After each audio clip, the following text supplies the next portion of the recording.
Hey guys, tonight we're slipping into the damp haze of a smoky medieval tavern, where the floor's sticky with something unidentifiable, and the candlelight flickers through a thick fog of ale-scented breath.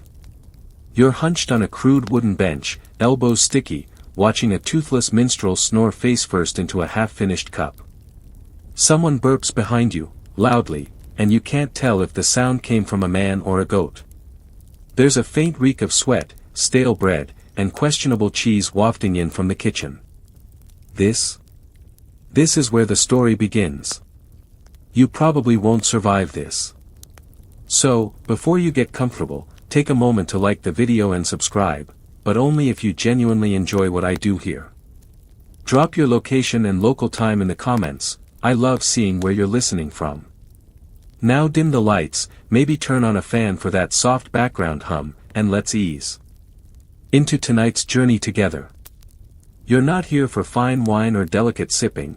This is medieval England, maybe France, maybe even the Holy Roman Empire if you wandered off the map a little. Either way, you're about to learn that beer isn't just a drink. It's food. It's medicine. It's practically air.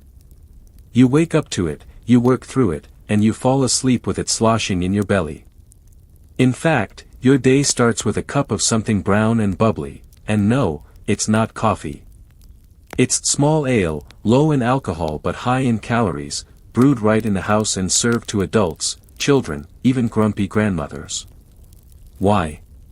Because water will absolutely murder you. Back then, rivers were used for everything: drinking, washing, bathing, and disposing of just about anything foul and body-shaped. You don't want to risk that with your porridge. So fermentation becomes your salvation.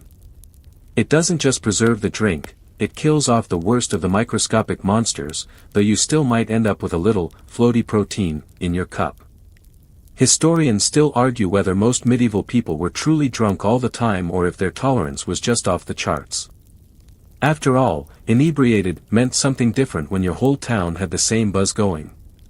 And it wasn't just ale. There was mead, fermented honey wine for the fancier folks, and cider, popular in orchard-rich areas. But small ale was the real MVP. Brewed light and often weak, it quenched thirst without leaving you face first in a ditch by mid-morning. Supposedly. But let's not pretend this was some smooth pilsner. The stuff you're sipping now tastes like damp bread mashed with iron filings and a hint of regret.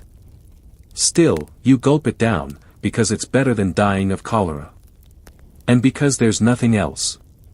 Except maybe goat's milk. And you saw that goat earlier. No thank you. You stumble outside, mug still in hand. Chickens scatter underfoot as you pass the neighbors, all carrying their own sloshing tankards. Some are heading to the fields, others to church.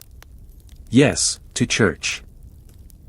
Because monks and priests, they drink too. A lot. We'll get to that later. For now, you're noticing how everyone seems mildly buzzed, but very functional. It's like a communal haze, a social lubricant so normalized it's practically invisible. It helps take the edge off daily plagues, harsh taxes, and the possibility of dying from a paper cut. You walk past a baker humming to herself, flipping loaves with one hand and sipping ale with the other. A group of children giggles by a barrel, likely sneaking sips of what their parents call training ale. Yes, that's a thing. Even kids drank. Historians are still debating whether children were actually intoxicated or if their ale was so diluted it didn't matter. But either way, childhood came with a foamy head. By noon, you're back in the tavern, elbow deep in a bowl of stew that probably includes turnip, pig fat, and a mystery root best left unmentioned. The drink flows more freely now, heavier, stronger, darker stuff, brewed by local alewives who carry the secrets of fermentation like medieval alchemists. You hear rumors of one who sings to her barrels and another who uses nettle for flavor. Quirky.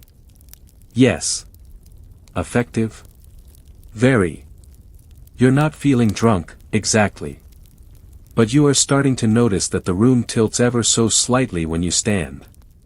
A local jokes that if the walls seem wavy, it means the batch is finally strong enough. You smile, nod, and then quickly sit back down. Out the window, you catch sight of the ale taster's mark hanging on the tavern wall, proof that this place is legit, that the drink won't blind you or cause immediate death. But the ale taster himself? He's out cold under a table, mumbling something about fish. Your first round is just the beginning. The baby's drinking again. You blink twice to be sure, but there it is. A toddler, cheeks round and eyes wide, grasping a tiny wooden cup like a champion. It's not strong stuff, just a weak ale, probably no more intoxicating than mouthwash, but still, it's fermented. And in the medieval world, that's just another part of growing up. You glance at the mother, who gives you a tired shrug and takes a gulp of her own. She's probably had 5 already this morning. You're not here to judge. You're just trying to understand. Welcome to a world where everyone drinks. Children, peasants, nobles, monks, even cats, if they hang around the right taverns. It's not about getting drunk, really. It's about surviving. Water is unreliable, milk spoils fast, and tea hasn't made the journey from Asia just yet. So you drink ale. Everyone drinks ale. It's called small beer in some places, and it's basically a fermented gruel that fills your belly and keeps you from dying of thirst or dysentery. Historians still argue whether this alcohol-for-all lifestyle led to a constant low-grade buzz or whether people just built up heroic tolerances. You're leaning toward the latter. After all, you've seen 5-year-olds carry buckets of firewood with one hand and a mug of beer in the other. In many homes, brewing is the woman's domain. Mothers, daughters, and even grannies pass down yeasty secrets with the same seriousness as family heirlooms. Use yarrow for a bitter bite, whispers one crone. Don't let the devil see you stir clockwise, advises another. You're not sure what that means, but you take notes. Some brews are hearty, others sour, and one batch tastes suspiciously like smoked cabbage. You try not to offend anyone. And yes, monks drink too. You've wandered into a small priory now, pretending to be curious about scriptures, but really you're just chasing a rumor about the good stuff. A young novice offers you a cup before dinner. You're halfway through when he cheerfully informs you it's his 3rd batch, brewed secretly in the old laundry room. You nod, impressed, though your lips are starting to feel a little numb. But the real action happens in the great halls and taverns. Imagine it, a child of 10 walks into a tavern and no one bats an eye. He might be there to fetch a jug for his family, or he might stay for a game of dice. He knows the rules. He's not expected to drink heavily, but he knows the taste, the smell, the texture of fermented grain. It's in his bones. This is not the world of wine glasses and cocktail menus. There's no drinking age, no bouncers checking IDs. If you can hold the cup and walk a straight line, congratulations, you're part of the drinking culture now. And the strange part? It works. Mostly. Alcohol is a binding force, something woven into the rhythm of daily life. It softens the hunger in your belly. It warms your hands in winter. It gives you courage, even if just a drop. You're not binging, it's not a frat party. It's more like drinking with your grandparents, if your grandparents also believed hops cured the plague. There are fringe reports, of course. A few medical texts advise that young children shouldn't drink too much strong wine. But, too much is doing a lot of work there. And no one seems to agree on what counts as strong. There's even a rumor that Roman babies once sipped diluted wine from golden spoons, so in the grand scheme, this is practically sober.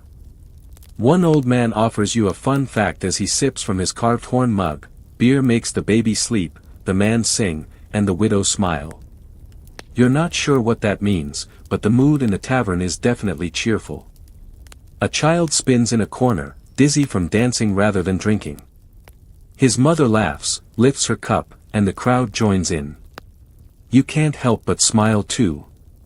You do wonder what it does to young brains, though. You vaguely remember modern science having opinions about this. But then again, medieval life isn't really designed for the long term. Most people won't live to see their 50s. A little buzz here and there might be the least of their worries. Still, not everything's rosy. You overhear tales of ale poisoned by bad grain or spoiled by rats chewing through barrels. You hear of children falling ill, not from the alcohol, but from dirty brewing water or moldy cups. There's no health inspector here, no sterile lab equipment. Brewing is part craft, part gamble. Drink slow and bless it first, someone tells you, passing a mug. You take their advice. And so, as twilight falls and a candle flickers at the center of the table, you find yourself surrounded by a multi-generational drinking party. Grandparents, parents, children, everyone with their own size-appropriate mug, everyone clinking, sipping, chewing stale bread, and telling stories that blur slightly around the edges. You raise your cup. This is what getting wasted looked like when you weren't even old enough to spell your own name. The brewer eyes you with suspicion. You've wandered into a narrow, smoky outbuilding that smells like hot grain and burnt wood. It's early morning, and the floor is slick with spilled wort, half-cooked malt and water. You're standing too close to a bubbling cauldron, and someone just shoved a giant paddle into your hand. Welcome to the thrilling, highly competitive, and sometimes downright lethal world of medieval brewing. You stir awkwardly as the alewife watches. She's in her late 50s, wrapped in layers of wool and apron stained with mysterious liquids. She's missing a few teeth but still commands the room like a battlefield general. Brewing isn't just her job, it's her power. And you're starting to understand why. In a world where everyone drinks ale, the person who controls the supply controls, well, everything. Brewing in the Middle Ages wasn't a side hustle, it was a high-stakes endeavor that could elevate or ruin an entire household. For many families, it was a primary source of income. Alewives, women who brewed and sold from home, were common and respected. Mostly. Until they weren't. It depended on how many fines they racked up for weak beer, incorrect measures, or excessive froth. Yes, that was a crime. You glance at the wall. There's a wooden paddle nailed there with notches burned into the handle, fines paid, barrels sold, maybe a tally of curses flung at the ale taster. Brewing was measured, monitored, and inspected. Local ale tasters, often elected by the community, could show up unannounced, demanding a sip and checking your measures. Too watery. Fine. Too strong. Double fine. 'Cause someone to go blind? You're looking at the stocks, if not worse. Historians still argue whether these regulations were designed to protect the public or just generate more fines for local lords. You have your suspicions. Especially after seeing the taster pocket 2 coins and wobble off into the hedges. Still, brewing was serious business. Recipes were jealously guarded, passed down in whispers rather than written down. Forget hops, those were barely known in early medieval Europe. Instead, ale was flavored with grut. A mix of herbs and spices that varied wildly depending on region, season, and the brewer's mood. Yarrow, mugwort, heather, wild rosemary, each added bitterness, flavor, and, some believed, a little extra something. You ask what that something is. The alewife just grins and tosses in a fistful of green leaves. This one helps with the demons, she says. Cool. As you help mash the grain, you start to realize how physically demanding this work is. The heat, the stirring, the lifting of barrels and buckets, this is sweat-soaked labor. And it doesn't end when the brew is done. Then come the sales, the pricing, the negotiations with regulars, the bribes to ale tasters, the angry customers claiming the last batch made them see double. It's no wonder people literally killed over ale. There are tales, whispered late at night, of brewers sabotaging rival batches, of beer poisoned out of spite, of violent tavern disputes that left more than mugs broken. One infamous case involved a monk who brewed a batch so strong it knocked out an entire wedding party. When questioned, he insisted it was divine intervention. The bishop disagreed. But the risks didn't end at rivals. Brewing was dangerous even when done perfectly. Fires broke out constantly, cauldrons boiled over, straw roofs caught flame, entire villages lost to one poorly timed brew session. That's why some towns restricted brewing indoors. Which of course, made it harder for small-scale alewives to compete. Coincidence? Historians still debate that, too. Despite the challenges, brewers became local celebrities. The best alewives had loyal followings, and certain brews were known by name: Jones Bitter, Red Mary's Warming Draught, or the one that makes you sing. And yes, some of these names came with consequences. Public singing, especially by drunk shepherds, was a known hazard. You pause your stirring to taste a sample. It's hot, sweet, and oddly comforting. The alewife nods. Not bad, she mutters. You beam with pride. You're handed a new task, cleaning the barrels. You wish you hadn't agreed. They smell like old socks and sour fruit, and you're not entirely sure what's living in the bottom. You find something fuzzy. It moves. You drop it and step away. Despite the filth, brewing is a sacred process. People pray over barrels, bless batches, hang charms over the door to keep away evil spirits. There's a blurry line between science, superstition, and survival. And sometimes, you need a little of all three. As the ale is finally poured into a cask and sealed, the brewmistress offers you a seat by the fire. She pours you a cool cup from yesterday's batch. You take a sip. It's earthy, spicy, surprisingly smooth. And for the first time, you understand why people risked everything for this. You didn't expect monks to be this jolly. But here you are, trying not to trip over your robe, following a barrel on wheels through the cloisters of a Benedictine monastery.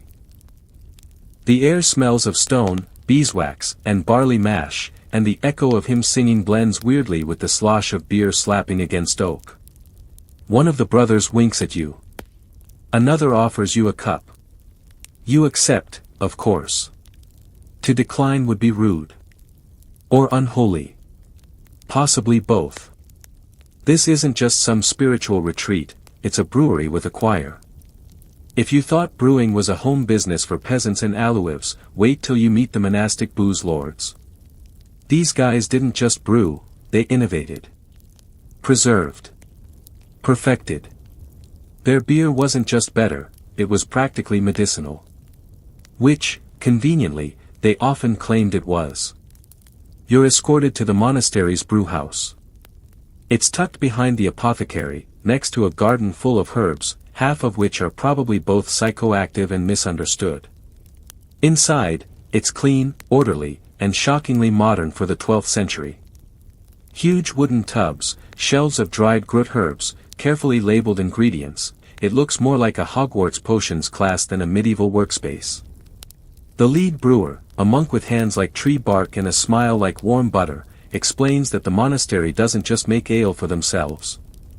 They provide it for pilgrims, guests, and, discreetly, local nobles. Hospitality is holy, he says. And nothing welcomes a sinner like a strong pour. Historians still argue how widespread and powerful these monastic brewing operations really were. Some believe monasteries became the silent giants of medieval beer, spreading both Christianity and a killer hangover across Europe. Others suggest their role is exaggerated, pointing out that monastic beer didn't dominate until the late Middle Ages. Regardless, you're sitting on a wooden bench, halfway through your second mug, and you feel pretty spiritually enlightened. Monks had time, tools, and knowledge that many lay brewers didn't. They wrote things down. They experimented with consistency. And, eventually, they introduced hops, which preserved beer longer and gave it that familiar bitterness. You try a batch with early hops now. It's smooth, floral, and surprisingly strong. You raise an eyebrow. Divine inspiration, the monk says with a shrug. Some monasteries brewed 3 different strengths of beer, strong for guests, medium for the monks, and weak, called Pater's beer, for fasting days or when you needed hydration more than intoxication. Right now, you're pretty sure you got the guest version, because the walls seem a little softer than before. The monks drink throughout the day, but they rarely appear drunk.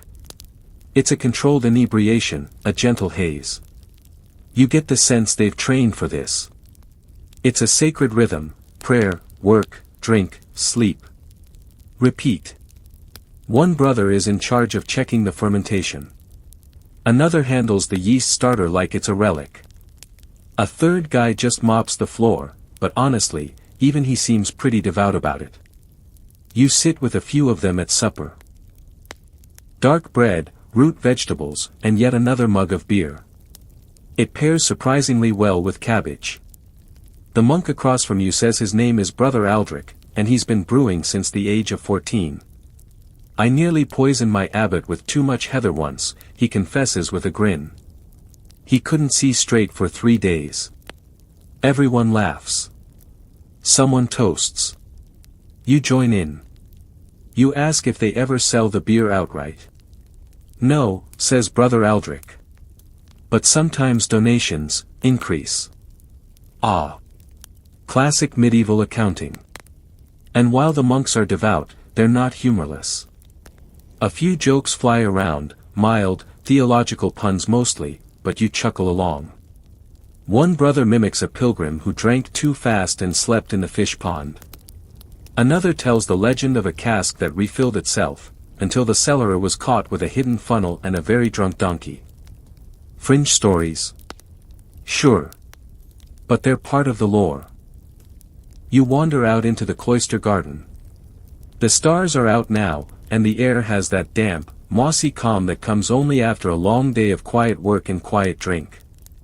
The monks are still singing somewhere, low and rhythmic like a heartbeat. Your head spins gently, not uncomfortably, and your stomach is full. A tiny bottle is pressed into your hand before you leave. A monk whispers, "Take this for when the world outside is too loud." You smile, thank him, and tuck it away.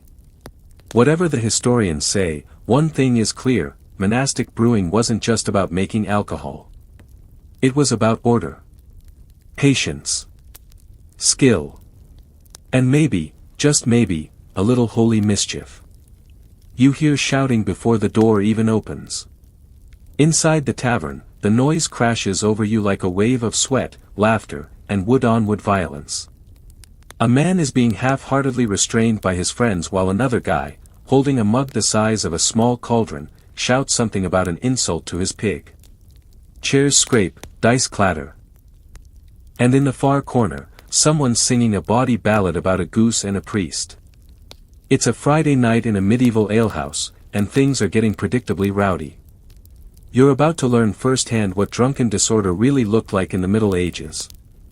This tavern isn't much: low beams, smoky ceiling, straw-covered floor, but it's the social heart of the town. You squeeze past a group of laborers hunched over a rough plank table, their mugs sloshing, their cheeks red. The ale smells stronger here, darker and thicker than the breakfast beer from earlier. You glance at the barrel in the corner labeled Old Guts. Someone winks. You choose not to ask. As you sit, a crust of bread thunks onto the table in front of you, rock-hard, stale, and clearly reused more than once. But this isn't just a snack. It's your plate. Your spoon. And, if you're brave, your sponge. Enter the world of the bread soak, a perfectly normal medieval method of soaking up ale with food that's more function than flavor. Your chunk of trencher bread has absorbed a mystery stew, some spilled mead, and a generous helping of 14th century ambience. You tear off a corner and chew. It tastes like a barn smells. But it helps. The barmaid refills your mug without asking. Her apron is soaked, her face stern. You notice her checking every pour with a practiced eye. Selling short measures could get her fined, or worse, publicly shamed with the dreaded ale stake, a pole displaying the brewer's name and a mark of dishonor. In some towns, a crooked or broken ale stake meant don't even bother trying the beer inside. It could rot your guts. You sip cautiously.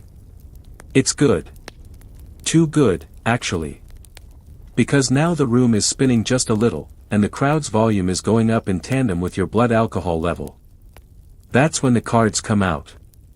A game is starting at the table next to yours, and someone gestures for you to join. You sit beside a woman named Mabel, who's missing a finger and has a glint in her eye that suggests this is not her first rodeo. The deck is hand-carved, the coins are dented, and the stakes are hilariously uneven. One man bets a boot. Another, his future labor. Mabel bets something she calls dignity, and everyone laughs nervously. You lose the first hand immediately. Mabel smirks and pockets a coin you're fairly certain was yours. She offers you a sip from her flask, and you take it before remembering this is how regrets are born. The drink burns like fire and smells like dried pears soaked in vengeance. Still, you take another sip. In the corner, someone flips a table. It's not a brawl yet, just a spirited disagreement about the ownership of a chicken. But the atmosphere crackles with potential violence. You notice a tavern keeper watching from behind the bar, hand resting subtly on a large ladle that could double as a war hammer. Historians still argue about how common these drunken fights really were. Were medieval taverns truly riotous pits of debauchery? Or is that just exaggerated moral panic from the era's pearl-clutching chroniclers? Based on what you're witnessing, you'd say, maybe both. One scholar famously noted that alehouses were the universities of the poor, places where people came not just to drink, but to debate, argue, gamble, and socialize. And they did talk politics. Loudly. Often drunkenly. You hear two men now arguing over whether the new tax on salt is worse than the recent shortage of eels. This somehow turns into a dance-off. You applaud respectfully. As the night wears on, things blur. You're sure you danced at some point. Someone kissed your cheek, possibly Mabel. The goose from the song earlier is now waddling across the floor. And there's a vague memory of chanting something in Latin despite not knowing Latin. Someone hands you a chunk of honey cake, and you eat it with both hands like a child. A bell rings. Not a church bell, this one hangs above the bar, signaling last call. The ale runs out, the fire dims. And people begin to stagger into the cool night air like so many ale-soaked you wake up on a bench. Well, part of you wakes up. The rest seems to be arguing with gravity. Your mouth is dry, your tongue tastes like smoke and cabbage, and your skull feels 2 sizes too small. The morning sun punches through the shutters with unnecessary enthusiasm. You squint. Groan. Regret everything. Welcome to the glorious aftermath of medieval intoxication, and the not-so-glorious science of drunkenness, according to the best guesses of a pre-microscope world. The tavern is quiet now. A broom swishes lazily near the hearth, where the coals still glow faintly. You see 2 chickens pecking at a puddle beside a man still asleep in his soup. No one seems concerned. You sit up slowly, and the world tilts sideways, just a touch. Your head pounds. Your stomach makes a noise usually associated with angry dogs. Congratulations. You are now a walking case study in humoral imbalance, medieval style. According to the medical knowledge of the time, largely based on ancient Greek and Roman ideas, you're suffering from an excess of heat and moisture. Alcohol, after all, was considered hot and moist in the humoral theory. Too much of it could unbalance your internal fluids, blood, phlegm, black bile, and yellow bile. And you're pretty sure you're feeling all 4 at once. A passing server offers you a cup of something steaming. You sniff cautiously. It's a mix of mint, vinegar, and maybe, just maybe, a bit of crushed snail shell. You raise an eyebrow. She shrugs. It settles the liver, she explains. You take a sip. It tastes like disappointment.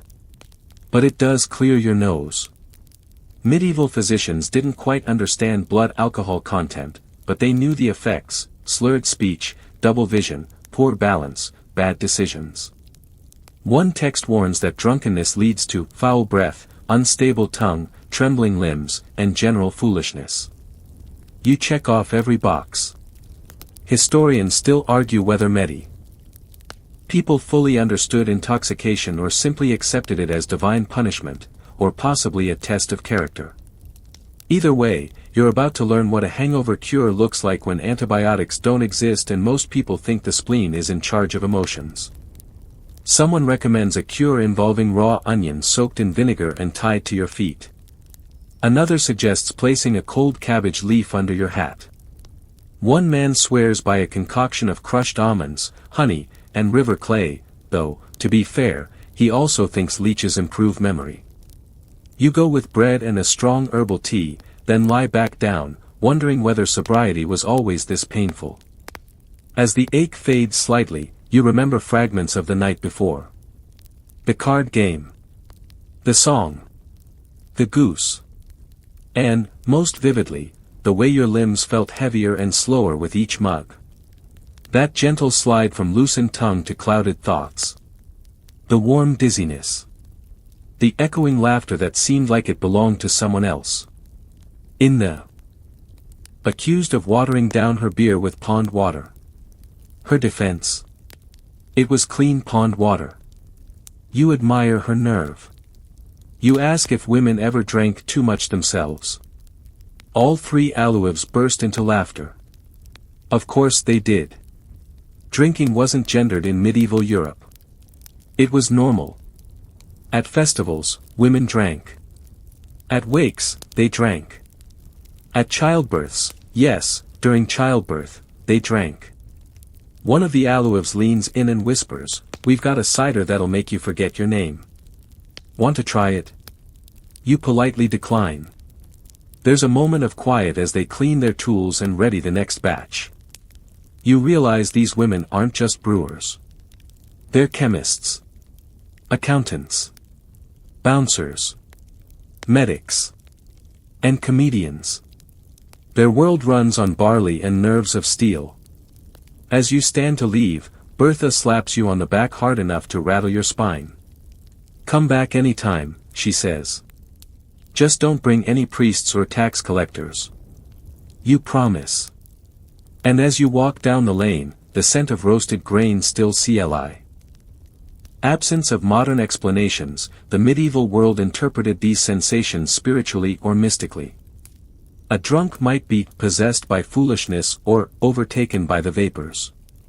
Some religious figures warned that excessive drinking opened a door to sin, and possibly demons. You're not sure about demons, but you did dream of a talking sausage. So, maybe they had a point. The local priest arrives for breakfast, clearly fresh from morning prayers. He nods at the tavern keeper, takes a seat, and drinks a tankard of something golden and slightly fizzy. Nobody blinks. There's no shame here. Alcohol isn't taboo, it's routine. Necessary. Life-sustaining. A weak ale is safer than the well outside. But the line between safe habit and drunken stupor is thin and often ignored.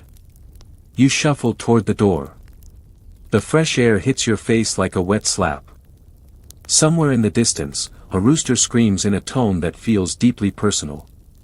You make your way down the muddy street, past groaning neighbors and cheery vendors who clearly made better choices last night. You spot a small gathering in the town square. A man in a bright cap is balancing on one leg, holding a turnip and reciting poetry. He's either still drunk or just incredibly optimistic. You salute him with your mug, still half full from who knows when. He salutes back. By midday, the headache has softened. Your limbs feel more obedient. The fog lifts, just enough for you to wonder, was it worth it? And then someone hands you a new cup, freshly drawn, still frothy. You take it. Because in this world, drinking isn't a wild act of rebellion. It's just what people do. You weren't expecting to get schooled by a woman in a beer-stained apron. But here you are, staring down a trio of Aluevs who look like they've seen it all, and brewed most of it. One leans on a pitchfork, another stirs a steaming vat with the calm of a weathered sailor, and the third is casually threatening a customer who tried to underpay for his. Them swears by dried elderflower, but only if gathered during a full moon. You don't question it. And they drank. Oh, they drank. You join them for a mid-morning tasting, quality control, Bertha insists. It starts tame. A nutty ale, not too bitter. Then something darker, spiced with clove and what might be licorice root. By the third mug, the jokes are flying and your handwriting has turned into an interpretive scribble. The conversation shifts from brewing to gossip. One woman mentions a nun who brews in secret. Another claims she saw the mayor stumbling home last night with a garland on his head. The third? She once served beer to a knight who cried into his tankard over losing a chicken. You nearly spit your drink. Historians still argue how much autonomy alewives actually had. Some sources suggest they were celebrated community members. Others portray them as greedy, immoral, or even witches. It didn't help that many wore tall conical hats, easy to spot in a crowd, and kept cats around to control the grain-eating vermin. Sound familiar? That's right, some scholars believe the modern, witch stereotype owes more than a little to the image of the medieval alewife. It wasn't all froth and laughter, though. As brewing became more profitable, men started muscling in. Monasteries scaled up, taverns became regulated, and women were increasingly pushed out of the profession they'd once dominated. Guilds excluded them. Laws fined them. The church frowned upon them. Still, many persisted. You sip a honey-colored brew while Bertha tells you about a widow who kept brewing until her 90s. She drank a pint every morning, Bertha says proudly. Died smiling. You believe it. Then there were the brewsters, a fancy name for women who brewed professionally, often in larger batches. They took contracts, hired assistants, and navigated a minefield of regulations. You read about one woman fined for fraudulent froth, a thin layer of foam meant to disguise short measures. Another was clinging to your clothes. You feel something close to reverence, for the unsung brewers who built a society one mug at a time. You're not used to drinking with people wearing silk. But tonight, you're among lords, ladies, and lace-trimmed lunatics, and the drink is flowing as freely as the gossip. Welcome to the refined, or at least, more polished, version of getting wasted, high society drinking in the medieval world. You're seated at a long table in a great hall lit by candles and glinting goblets. Musicians strum lyres near a roaring hearth, servants hustle with platters of spiced meat, and an elderly baron is already snoring face down in a pudding. You adjust your borrowed doublet and try not to knock over anything fragile. At first glance, noble drinking seems elegant. Crystal goblets. Carved wooden pitchers. Gold-etched jugs. But it doesn't take long to notice, these people are absolutely sloshed. Just, more poetically. The wine is sweeter here. Imported from France or Spain, it's stronger and often spiced with cinnamon, cloves, or ginger. The nobles call it hippocras and drink it warm. You sip. It tastes like mulled Christmas and ambition. Before you can finish, your goblet is refilled. Again. And again. Next comes mead, served in engraved cups heavy enough to double as blunt weapons. A courtier with flushed cheeks offers you a toast, to love, war, and falling gracefully off your horse. The room laughs. You do too, right up until you take your first clumsy bow and knock over a gravy boat. Drinking in noble circles is as much about etiquette as it is about quantity. You don't just drink, you sip with style.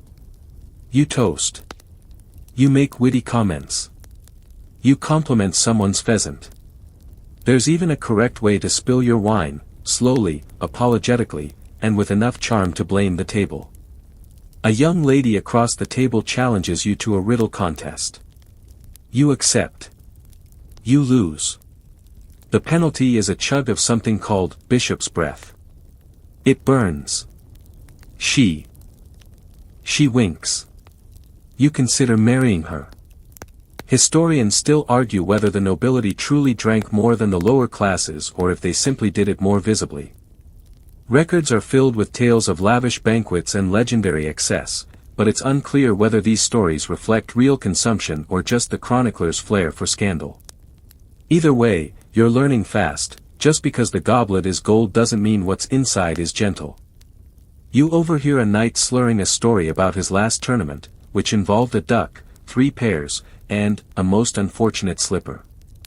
A lady chimes in with a joke about a drunken friar and a very confused goose. This society may dine on silver platters, but their humor is thoroughly tavern grade. Still, there are rules. Women of noble birth are expected to drink gracefully. Too much slurring, and they might be sent to bed with a headache. Men are allowed more leeway, as long as they can still dance or duel without falling into a fire. You, being neither noble nor especially coordinated, are allowed zero margin for error. You nearly blow it when someone proposes a toast to the king's bladder, and you accidentally laugh Snort Hippocras onto your sleeve. Fortunately, a jester nearby turns it into a joke, mimicking your face mid-sip. The hall erupts in laughter. You bow. Crisis averted. Then come the drinking games. They have names like, Pass the Goblet, Fox and Hound, and Truth in Thy Cup. You try to follow, but the rules are vague and change every few rounds. One game involves balancing a spoon on your nose while reciting a Latin phrase. Another requires you to kiss someone each time you spill. You spill constantly. Eventually, you escape to the balcony for fresh air.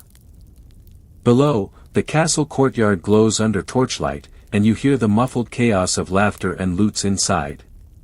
Your head spins softly. The wine was stronger than you thought, or maybe it's just the velvet cushions and unfamiliar spices. The door creaks. It's the young riddle champion again. She hands you a small silver cup filled with something thick and sweet. Last round, she says. You drink. It tastes like clove, fire, and regret. You manage a clumsy bow as she disappears into the hallway, leaving you with spinning stars and very loud thoughts. In the end, noble drinking isn't really that different, it just wears fancier clothes. The rituals are more elaborate, the goblets more expensive, the jokes more likely to rhyme. But the end result is the same, flushed cheeks, bad decisions, and the eternal search for somewhere soft to lie down. As you stagger back inside, a nobleman offers you one more toast, to the difference between a drunk and a poet, the spelling. You raise your goblet, knock over a candle, and call it even. You're not sure what time it is, but there's a lute playing softly and the fire is down to glowing coals. The castle's great hall is half asleep, bodies draped over cushions, cloaks used as blankets, someone gently snoring into a platter of roasted turnips. You've officially crossed the threshold into medieval midnight madness, where drinking slows, songs stretch, and the line between revelry and ritual begins to blur. This, friend, is where drunken philosophy takes over. You're not sure what time it is, but there's a lute playing softly and the fire is down to glowing coals.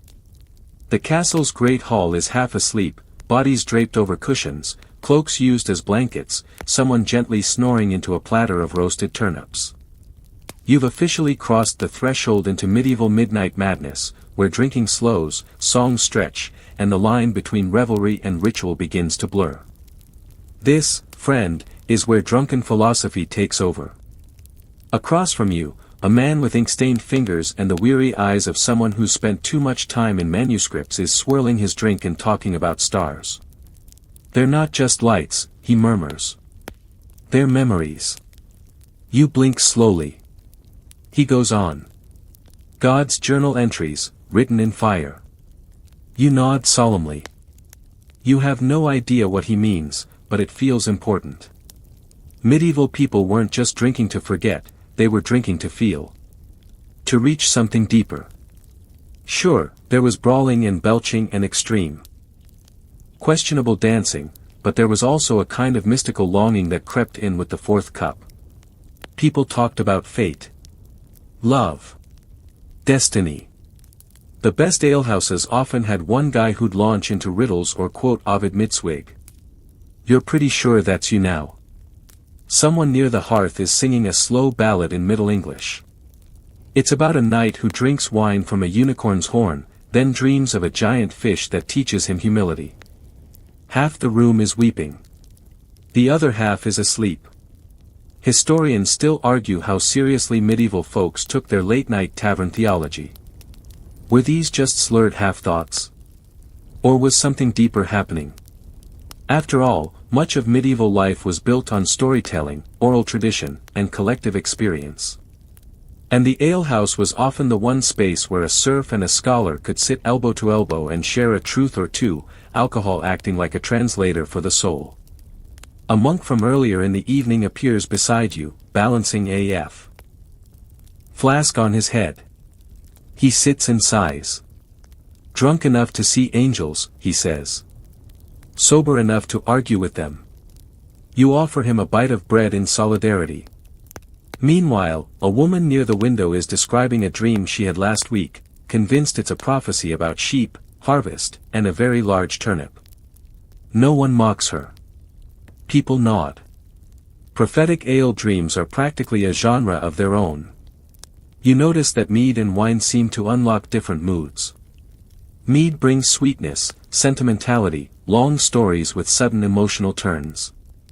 Wine brings clarity, or at least the illusion of it. People wax poetic. They speak in metaphors. They cry easily. You find yourself stroking a velvet curtain and whispering, "This fabric understands me." Across the hall, a drinking game is still limping along. The rules have completely collapsed. Someone wins by singing the longest note. Another by holding their breath while reciting their family tree backward. There are no losers now. Only legends. In one corner, a group has formed a spontaneous council, the Fellowship of Ale. They discuss medieval politics as if they're solving them. We should tax the wind, someone declares. Make it pay for carrying gossip. A cheer erupts. Someone else suggests outlawing Mondays. You all agree. Midnight bleeds into something stranger. A nobleman removes one boot and begins performing shadow puppets on the wall. A girl with a lute composes a song about the world's saddest onion. Someone rediscovers how to whistle. Even animals are involved. The tavern cat curls up on a passed-out scholar's chest. The goose from earlier, you think it's the same one, waddles proudly between legs like it owns the place. It probably does. This is the strange holiness of peak medieval drunkenness, the moment when everything is funny, everyone is wise, and nothing matters quite as much as another round and a soft place to land. But you also notice something else, safety. For all the chaos, no one is truly in danger here. There are unspoken rules. You help each other to beds. You fill your neighbor's cup before your own. You listen, even when someone talks to the bread like it's their ex. You lean back, letting the hum of sleepiness and soft song settle into your bones. A candle flickers low. Someone is gently snoring in harmony with the lute. And you've achieved that rare state between tipsy and transcendent. Someone whispers a toast you'll never forget. To laughter without malice, and to mornings we don't regret too much. You clink mugs and let the rest of the night take you. Morning arrives in the rudest way possible, with a trumpet. You bolt upright on your straw mattress in a borrowed bedroll, heart pounding, head spinning, eyes furious. Outside, in the castle courtyard, someone is enthusiastically announcing the start of a tournament, or possibly just practicing being annoying. Either way, the party is over. You stumble to the window just in time to see two young squires sprinting after a runaway pig. Nobles with thick heads and heavier armor trudge toward the lists. Servants sweep ale-stained floors. You realize you're still holding an empty cup. A poetic detail. But mostly sticky. Last night's laughter is a soft echo now, replaced by a question hanging in the smoky morning air: what happens after the drinking? This, friend, is where reputation, religion, and recovery all come into play. In medieval society, getting drunk wasn't necessarily sinful, but it walked a razor-thin line. Drinking was communal, blessed, even encouraged in moderation.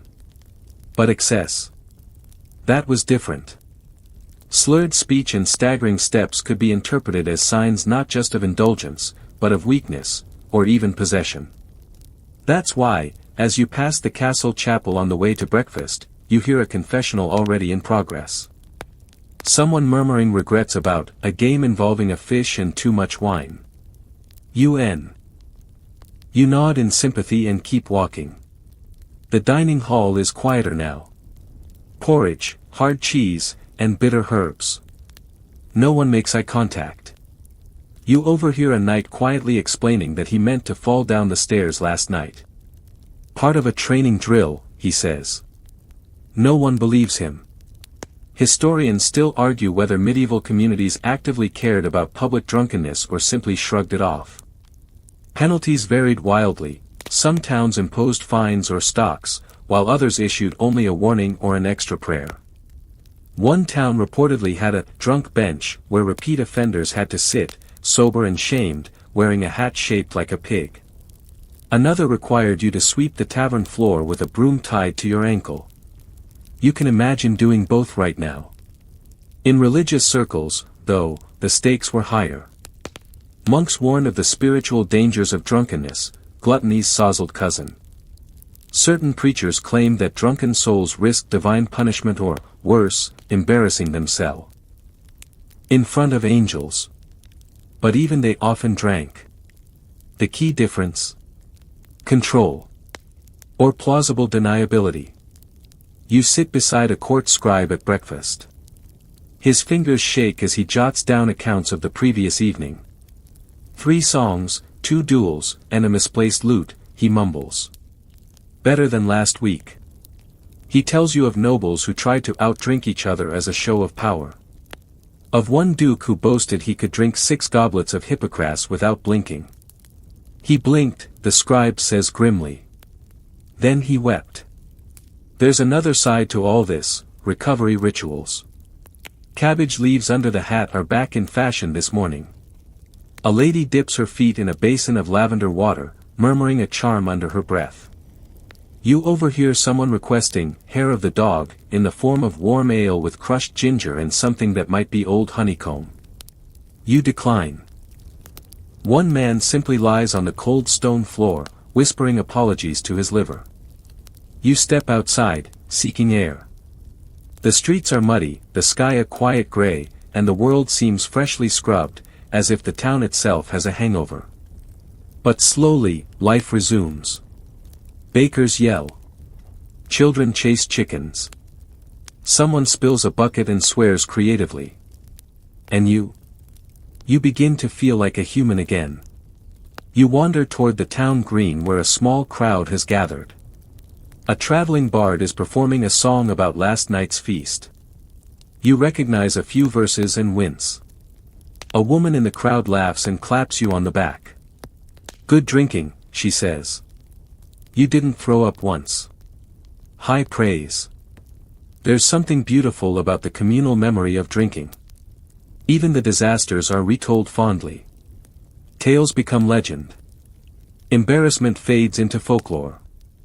People bond over the bruises and the forgotten verses. One man pulls out a lute and begins strumming a new ballad called "The Goose Who Knew Too Much." Hope it catches on. As you return to the tavern to collect your things and dignity, the innkeeper gives you a knowing smile. You handled it better than most, he says. Then adds, don't check your tab. You do anyway. It's surprisingly low.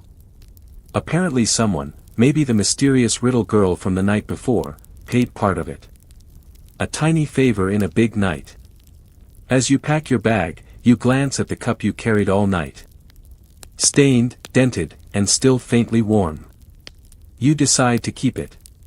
A souvenir of sorts. Proof that you survived. Not just the drinking, but the morning after.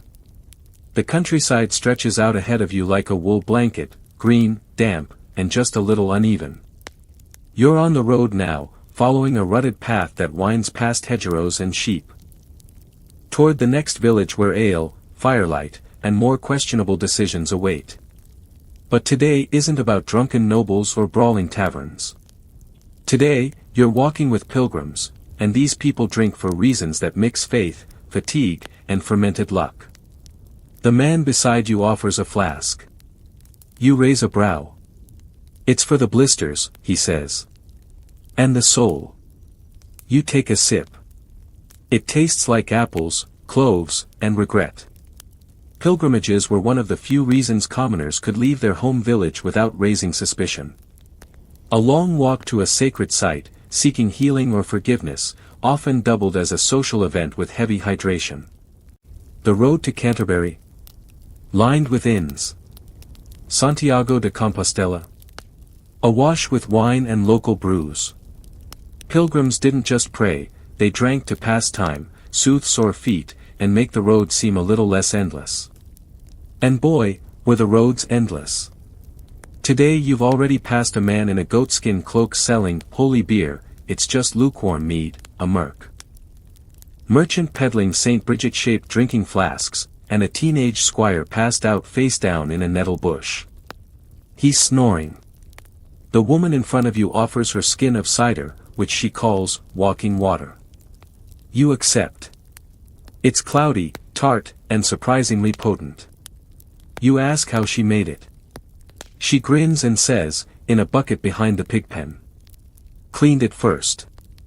Somewhere, a priest shudders. Historians still argue how seriously pilgrims took the spiritual side of their journeys. Some accounts describe deeply devout, fasting walkers, tears in their eyes, muttering prayers with every step. Others tell of pilgrim parties, drinking, singing, laughing all the way to the shrine and back. In truth, both are probably accurate. Spirituality and social life often went hand in hand. Especially when the hand held a mug. You stop at a roadside inn with a painted sign that simply reads, "The Sighing Donkey." Inside, it's dim, earthy, and full of muddy boots. Pilgrims swap stories over trenchers of stew. One man claims he was miraculously healed of gout after drinking blessed ale in Walsingham. Another insists he saw St. George in the foam of his cider. A third just snores into his bowl. You find a bench and sit, your legs grateful. A woman beside you unwraps a piece of stale honey bread and offers half. Pairs well with ale, she says. You take it, and she isn't wrong. The tavern keeper pours something that smells like smoked pears and damp straw. You hesitate. He grins.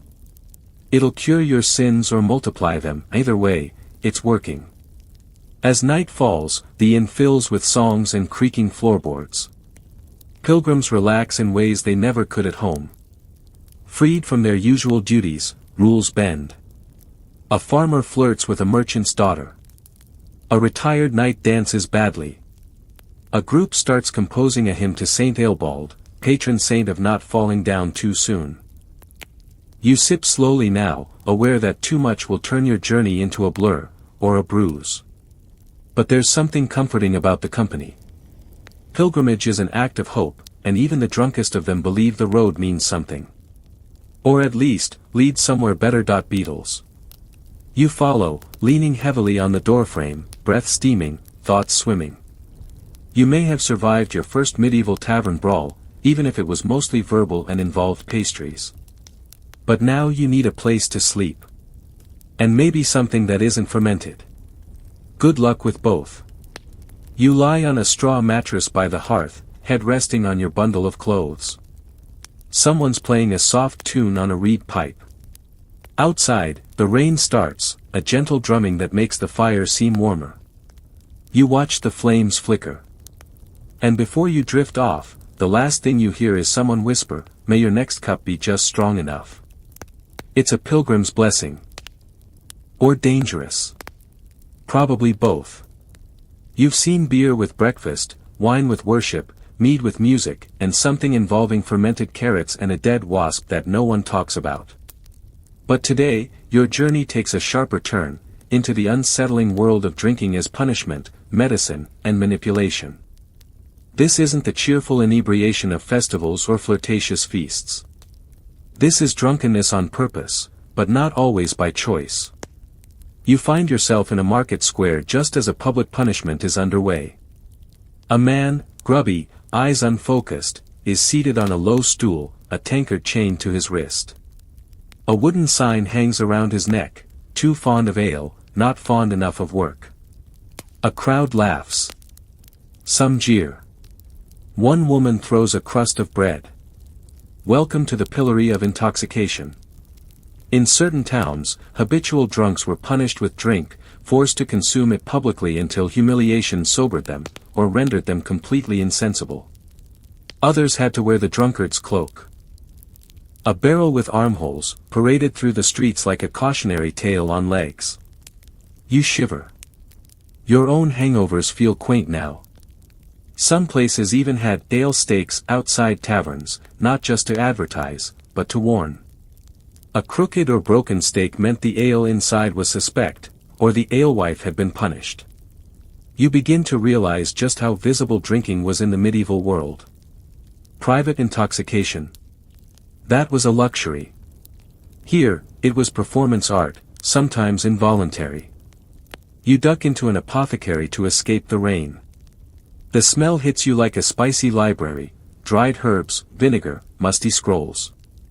A bearded man in a green robe peers over tiny glasses and asks if you're feeling unbalanced.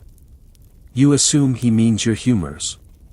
He offers you a tonic, brandy infused with fennel, saffron, and what he whispers is, the breath of foxes. You pretend to know what that means. He tells you it's for melancholy. Or possibly boils. He's not sure anymore. And so begins your crash course in alcoholic medicine. In medieval pharmacology, alcohol wasn't just a drink. It was a vehicle. Physicians used it to extract medicinal properties from herbs, to sterilize wounds, and to knock you out before procedures that involved saws. It was disinfectant, relaxant, and sleeping aid rolled into one sweet, burning sip. You're offered a dram of something called aqua vitae, the water of life. It smells like burning pine cones and makes your eyebrows twitch. Medieval distillers believed it could extend life, cure plague, and revive the spirit. It mostly revives your gag reflex. Historians still argue where and when distillation truly entered common use. Some claim it spread via Arabic alchemists into Europe during the Crusades. Others think it emerged independently in monastic contexts. Regardless, by the 14th century, strong spirits were trickling into medicine chests and livers with increasing speed. The apothecary lists cures with alarming cheer: mead for digestive complaints, wine-soaked sage for toothache, spiced beer for womb confusion, you don't ask, and honey ale mixed with charcoal for what sounds suspiciously like food poisoning. You nod politely. Then excuse yourself. Outside, you pass a group of monks preparing tinctures. Their ale is dark, malty, and brewed to support fasting. Liquid bread, one calls it. Another offers you a sip laced with valerian root. You nearly nap on the spot. Sleepy or not, it's oddly delicious. You walk for a while, head buzzing not from drink, but from sheer information overload. You've heard tales of intentional intoxication used in negotiations, like guests at court being plied with wine before deals were struck. Or witnesses in court being deliberately dosed with drink, either to calm them or to discredit them. Drink was more than pleasure, it was leverage. As twilight falls, you find yourself in a quiet village inn. There's no music, just murmured prayers and the clink of mugs. You're given a small bowl of warm spice. Ale. The innkeeper calls it dream broth. It's served before sleep to quiet the mind. You sip. It tastes of nutmeg, thyme, and dusk. You watch as a group of older men play dice near the fire. One pauses to bless his cup. Another lifts his to a faded tapestry of St. Luke. Even here, in silence and shadow, drinking is ritual. It has meaning. Memory. Even mercy. Tonight, the ale isn't a tool of chaos. It's a balm. And for the first time in days, you sleep without spinning. You awaken to birdsong and the comforting scent of bread baking somewhere nearby. For once, your mouth isn't dry, your limbs aren't aching, and no one is singing an off-key drinking song beside your ear. You sit up slowly. No hangover. No mysterious bruises. Just a quiet morning in a village that seems barely touched by time. This, you realize, is the other side of the story. Because not all medieval folk got drunk. In fact, many didn't drink to intoxication at all. And today, you're walking among those who chose temperance, either by faith, by function, or because they simply couldn't afford to lose control. You meet an old woman in the village garden, her fingers stained from herbs and beetroot. She pours you a cup of something called posset, a warm mix of milk and lightly fermented ale, thickened with oats. Barely alcoholic. Comforting. Practical. She sips hers and chuckles. Too old to wobble, she says. It's the first reminder that sobriety had its place, not as rebellion, but as responsibility. This village is quiet. No tavern brawls, no impromptu riddles or goat-based gambling. The ale here is light, the cider milder. People drink for calories, not for chaos. And for good reason, many of them work from dawn until dusk. They can't afford to be dizzy when weaving wool or threshing grain or handling animals with horns and opinions. The church, too, preached moderation, though, as you've seen, not all clergy practiced it. Still, many orders embraced sobriety as a virtue. Monks brewed strong alesh, yes, but during fasting, these drinks sustained the body while keeping the mind clear. Some saints are even said to have miraculously refused wine, surviving solely on water, prayer, and a baffling amount of raw lettuce. Historians still argue just how widespread temperance was. While there's evidence of widespread alcohol use, especially in urban centers and feast days, rural areas often lean toward lighter brews. Some communities even ban drinking during specific hours, or before certain types of labor. Not for moral reasons, but for safety. No one wants a blacksmith forging horseshoes while seeing double. You're invited into a modest farmhouse for a midday meal. Bread, root stew, and a cup of small beer, barely fermented, slightly tangy, hydrating. The farmer explains that even children drink it. Not to get drunk, but because boiled water, a step in brewing, is safer than the well. It's a quiet revelation, not all medieval drinkers drank to get drunk. For many, ale and cider were food. Medicine. Hydration. A part of life no more thrilling than chewing, but just as necessary. The hangovers and chaos came from more cups, stronger brews, festival madness. But on ordinary days, a mug of weak ale was about as exciting as chewing oats. Which you are also doing right now. Later that day, you walk past a small chapel. A group of children sits outside, grinding barley for bread. A young priest nods in greeting and offers a jug of herbal wine. It's diluted with water, infused with mint and chamomile. Soothes the spirit, he says. Without chasing it out of the body. You try it. It's floral. Calm. Gentle. You ask if he ever drinks anything stronger. He smiles. Only on saints' days. Or after funerals. Or weddings. Or harvest. But rarely more than a cup. A pause. 2, if the sermon went badly. There's laughter in his tone, but also restraint. In this part. You've stumbled through the lows. But now, your journey carries you into the strange twilight zone where drinking takes on a spiritual, superstitious, and sometimes downright surreal form. You're not in a tavern. You're in the back room of a village healer's cottage, where the shelves are lined with jars, pickled roots, crushed bones, powders in shades that defy description. The smell is an aggressive mix of vinegar, sage, smoke, and something you're pretty sure is regret. The healer, who may or may not be a wizard, depending on who you ask, hands you a small clay cup. Inside is a thick black liquid that bubbles ever so slightly. For dreams, she says. And for seeing truth. You sip it, because you've lost control of your own life. It tastes like old mushrooms, metal, and very distant thunder. This is where drink and magic collide. In medieval Europe, alcohol wasn't just a beverage, it was a conduit. A vehicle for transformation, for ritual, for the weird and mystical parts of life that. But peasants kept brewing them anyway, because they worked. Or at least, didn't hurt. Back in the cottage, the healer begins to hum. You feel nothing at first, then a slow warmth trickles from the back of your throat to your fingertips. She tells you it's a dream draft, meant to open your mind before sleep. She says it can help you see your inner truth. You ask what that means. She shrugs. Usually chickens. Medieval folklore is filled with stories of prophetic drinking. Some claimed you could glimpse the future in the bottom of a mug. Others insisted certain alesh brewed with mugwort or sage could summon visions, or nightmares. You suddenly remember that wasp cider from earlier and start to wonder. You're handed another small cup, this one filled with blessing wine made from wild grapes, rosemary, and spring rainwater.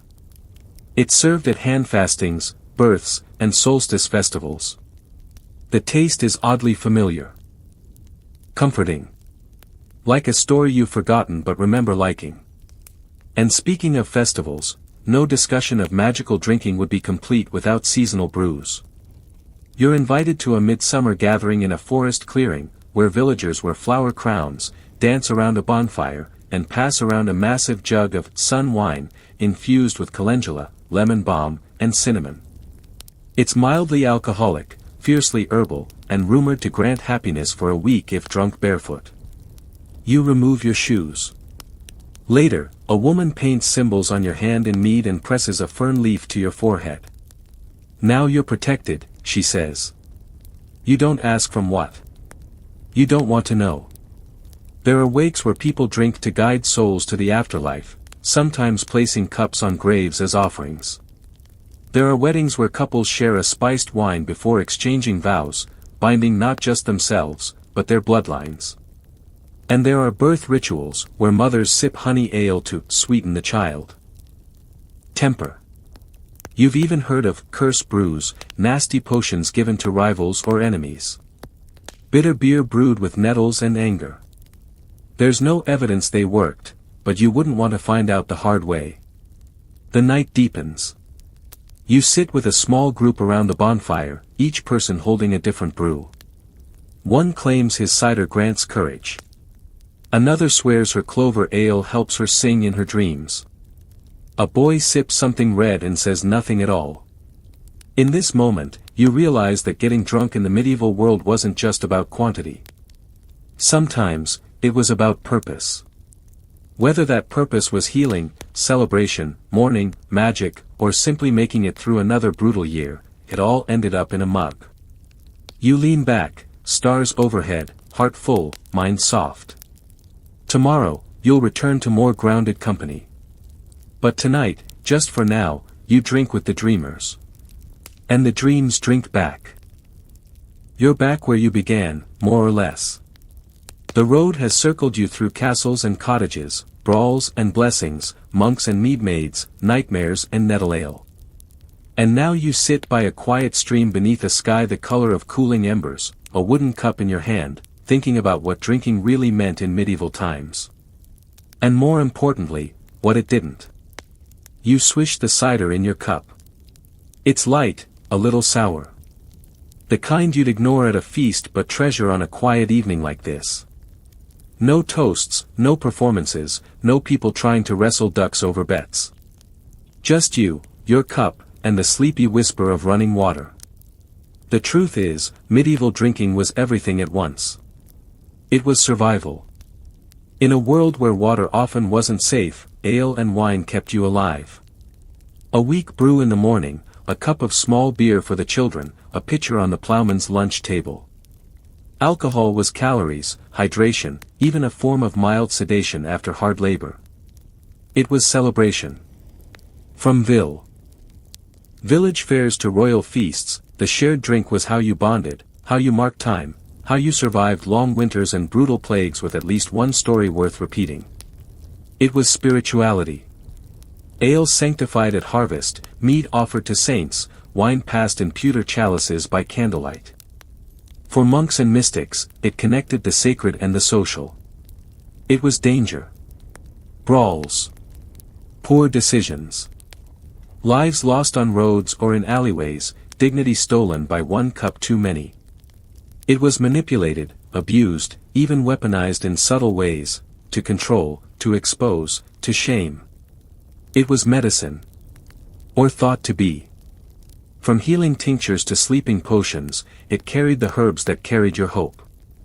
And sometimes, just sometimes, it was magic. You remember the woman with the dream brew, the laughter of barefoot villagers, the priest who blessed his mug with a smile. The way cider became a charm. The way ale became an amulet. Not because it worked, but because it mattered. Historians still argue whether people drank more than we do today. Some say yes, because it was everywhere, all the time, for everyone.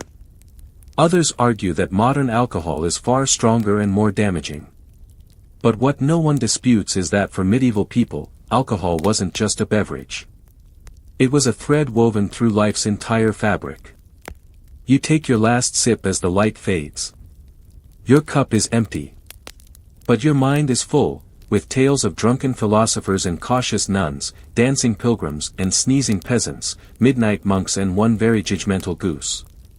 Behind all the jokes and jolts, one truth remains: getting wasted in medieval times wasn't just about escaping life, it was about living it fully, even when it was messy, unpredictable, or short. And sometimes, when the brew was right and the night was kind, it was about hope. You set your cup down beside a smooth stone. A cool breeze stirs the trees. You close your eyes.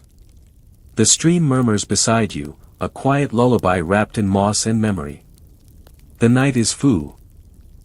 The night is full, not of noise, but of hush. The kind of stillness that doesn't ask questions, only offers peace.